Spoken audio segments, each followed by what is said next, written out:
የክርስቶስን ቀሚስ ላስታውሳችሁ። ታስታውሳላችሁ?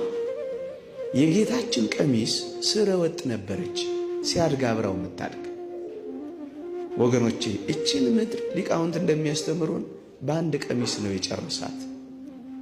ወገኖቼ ቀሚስ ስላልቀያየራችሁ፣ ሸሚዝ ስላለዋወጣችሁ፣ ያማሩ ልብሶች ስላለበሳችሁ ለምን ይከፋችኋል? ሁሉ ያለው አምላክ እኮ ምንም የሌለው ነው የሆነው። ባለጸጋው አምላክ እኮ ፍጹም ደሃ ሆኖ እኮ ነው የኖረው። ቤት አለው እንዳትሉ ቤት አልባ ነው የነበረው።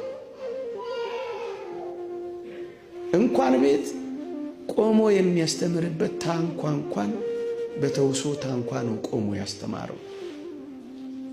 ተውት ይህንንም መቃብር እንኳን በተውሶ መቃብር እኮ ነው የተቀበረው። ምንም ነገር እኮ አልነበረው። ስለ ሁላችን ባለጠግነት ደሃ ነው ሆኖ የኖረው። ወገኖች እስከዚህ ድረስ ወርዶ ያስተማረን በየትኛውም የኑሮ ሁኔታ ውስጥ እግዚአብሔርን እንዳንክደው አብነት እኮ ነው የሆነን ያለው።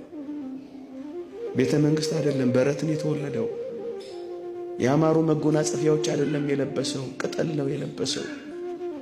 ከሄሮድስ ሴት ልጆች ካንዲቱ አይደለም የተወለደው። አባትና እናቷን በልጅነት ካጣች ምንም ከሌላት ከመቤታችን እኮ ነው የተገኘው። ምንም የሌለን እንኳን ብንሆን ተስፋ እንዳንቆርጥ ሕይወቱ እኮ አብነታችንና አርአያችን እኮ ነው። ለወፎችና ለዋኖሶች ለጨረባዎች ቤት አላቸው። ራሱን የሚያስጠጋበት ቤት እንኳን እኮ አልነበረውም። ወገኖች ቀሚሱም እንደዚህ ነበረች፣ አንዲት ቀሚስ። እቺ ቀሚስ ሊሰቀል ሲል ታስታውሱ ከሆነ አይሁድ ምን ነበር ያሉት? ዕጣ ተጣጥለን እንውሰዳት እንጂ አንካፈላት ነበር ያሉት፣ አንቅደዳት ነበር ያሉት። በዚህ ምክንያት ዕጣ ተጣጥለው ወሰዷት እንጂ ቀሚሱ አልተቀደደችም፣ ቀሚሱ አልተሰነጠቀችም፣ ቀሚሱ አልተቆረጠችም። ይሄም ጥልቅ ትምህርትና ምልክት አለው ይላሉ ሊቃውንት። ምን? አንድ ሊቅ እንዲህ ይላል፣ የክርስቶስ ልብሶችማ ምእመናን ናቸው ይላል። እዩ እሱ እኛን ልብስ ሆኖን ብቻ አላበቃም። እኛም በምግባር ስናሸበርቅ፣ እኛም በቅድስና ስናጌጥ ልብሶቹ ያደርገናል።